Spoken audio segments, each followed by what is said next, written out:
மாண்புமிகு பேரவைத் தலைவர்களே, இதெல்லாம் தெரிஞ்சுதான் தேர்தல் அறிக்கை தயார் பண்ணணும்.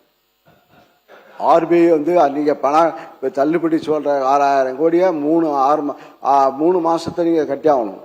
திரும்பி கவர்மெண்ட் ஆர்பிஐ கட்டி ஆகணும். இப்ப 20,000 கோடி இப்ப வாங்கிய கடனை தள்ளுபடி செய்யறேன்னு சொல்லிதான் நீங்க வாக்குறுதி அளித்தீங்க. கொஞ்சம் என்ன பார்த்து பேசுங்க, என்ன பார்த்து சொல்லுங்க சார். அதனால இப்ப தள்ளுபடி இப்ப சொல்றது இப்ப அது நல்லது இல்லை. ஏன்னா இப்ப மாற்றத்துக்கு நல்லது இல்லை.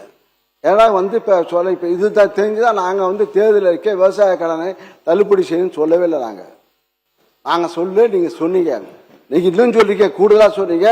நாங்க முழுமையாக 5 ஆண்டுக்கு 5 ஏக்கர் வரை நாங்க முழுமையாக தள்ளுபடி செய்வோம்.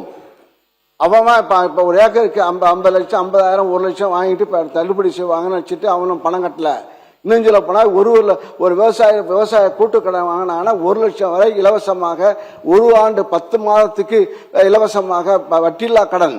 அது ஒரு ப்ராப்ளம். அதான் இப்ப விவசாயி கத்துறது. 10 வட்டியில்லா கடனை கலைஞர் தான் கொடுத்தார். 6 மாசம் கலைஞர் முதலமைச்சராகும் போது 6 விவசாயம் வாங்கின கடன் 6 மாதத்திற்கு வட்டியில்லா கடன். எங்களுடைய முதலமைச்சர் பொறுப்பேற்ற பிறகு 1 லட்சம் ஒரு ஆண்டு வரை அவர் வட்டியில்லா கடன் வாங்கின. 1 லட்சம் கடன் வாங்கினா அவனுக்கு வட்டி கிடையாது.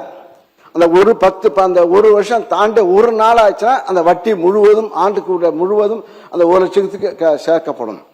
அந்த பிரச்சனை தான் இப்ப விவசாயிகள் ஏன் கத்துறாங்கன்னா, இப்ப வாங்கின கடன் தள்ளுபடி செய்வாங்க சொல்லி அவங்க விவசாயிகள் கடன் கட்டாம வந்துட்டு இப்ப விவசாய கடன் இப்ப கட்ட லோனும் வாங்க முடியல.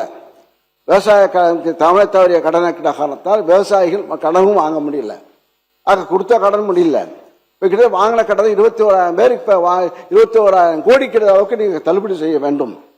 ஆனா 6,000 கோடி, அந்த 6,000 கோடி தள்ளுபடி செய்யப்படுறதுக்கு பல போராட்டம் பண்ணி அது ஒரு ஸ்டெப் ஒரு பிட்டு போட்டீங்க 2,500 ரூபா.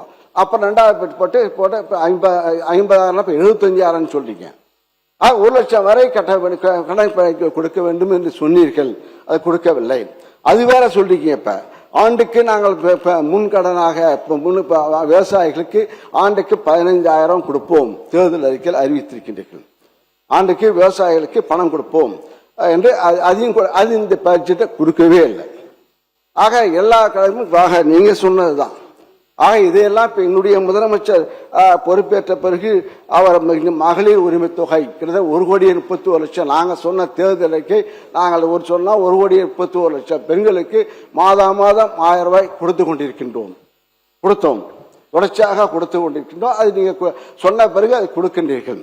அதே போல அங்கே நான் முதல்வன் திட்டத்தின் மூலமாக 48 லட்சம் மாணவர்கள் இளைஞர்கள் சிறப்பு பயிற்சி பெற்று வேலை வாய்ப்பு தகுதியாக இங்கே எங்களுடைய முதலமைச்சர் காலத்தில் உருவாக்கப்பட்டது. இன்னும் சொல்ல போனா IAS IPS முதன்மை இங்கே தேர்தலாம் இப்ப முன்னெல்லாம் 20 பேர் 10 பேர் தான் தேர்ச்சி பெற்றார்கள். இந்த நான் முதல்வன் திட்டத்தில் இங்கே கொடுத்து அது ஊக்கத்தொகையும் கொடுத்து பொருளாதார உதவி செய்து IPS கிட்டத்தட்ட 57 பேர் நம்முடைய மாவட்ட தமிழகத்தில் 57 இளைஞர்கள் மாணவர்கள் இங்கே தேர்ச்சி IAS IPS ஆக வெற்றி பெற்றிருக்கின்றார்கள். அது எங்களுடைய முதல்வர் MK ஸ்டாலின் அவர்கள் செய்த சிறப்பு திட்டமாக இருக்குது. ஆக அதே போல விடியல் பேருந்து மூலமாக 45% பெண்கள் இப்போது வேலைவாய்ப்பு மூலமாக பெற்று இந்தியாவிலே தமிழ்நாட்டில் இருக்கின்ற பெண்கள் தான் 45% பேர் வேலைக்கு செல்கின்றார்கள். பல வேலைக்கு செல்கின்றார்கள் தொழிற்சாலைக்கு. அக்காரணம் விடியல் பேருந்து. அதை விடியல் எடுத்துட்டு நீங்க மகளிர் பேருந்து ஆக்கிட்டீங்க. ஆக திட்டத்தை பார்த்திருக்கின்றீர்கள். எங்களுடைய எதிர்கட்சி தலைவர் உதய ஸ்டாலின் அவர்கள் என்னைக்கு பொறுப்பேற்றாரோ அன்றிலிருந்து இரவு பகலாம மழையாடாலும் வெள்ளமா இருந்தாலும் மாற்று இன்னும் சொல்ல போனா அவருடைய காலத்துல இளைஞர்களுக்கு விளையாட்டு பயிற்சி ஒவ்வொரு ஊராட்சியிலும் விளையாட்டு பொருட்கள் வழங்கப்பட்டு கிரவுண்ட் வழங்கப்பட்டு நல்ல ஆரோக்கியமான இளைஞர்களை உருவாக்க வேண்டும் நல்ல இளைஞர்களை உருவாக்க வேண்டும் என்ற நோக்கத்திலே அவர் உழைத்த அவர் ஸ்போர்ட்ஸ் டெவலப்மெண்ட் அந்த டிபார்ட்மெண்ட் அவருக்கு ஊர் பூராக கிராமம் பூராக விளையாட்டு பயிற்சி, அதே போல வெளிநாட்டு உலக அளவிலே அங்கே விளையாட்டு போட்டிகளுக்கு தமிழ்நாடு நோக்கி வந்த சாதனை புரிந்தவர் எங்களுடைய எதிர்கட்சி தலைவர் இங்கே உதய ஸ்டாலின் அவர்கள். அவர் மகாபலிபுரத்தில் அவர் ஒரு ஈவெண்ட்ஸ் நடத்த உலக அளவு செஸ் போட்டி, அதே போல சென்னையில இங்கே விளையாட்டு போட்டி நடத்தினார்கள். உலக அளவுக்கு கார் ரேஸ், உலக அளவிலே கார் பறந்து கொள்கிறது. ஆக இவ்வளவு சாதனை செய்கின்றோம். ஆக இப்ப விவசாயிகளும் மகிழ்ச்சியாக இருந்தார்கள். 5 ஆண்டு காலத்தில் விவசாயிகளும் மகிழ்ச்சியாக இருந்தார்கள். இங்க இருக்கின்ற விவசாய பெருங்குடிக்கு சொல்றேன், முன்னாள் அமைச்சர் ஓபிஎஸ் அவரும் விவசாயி தான்.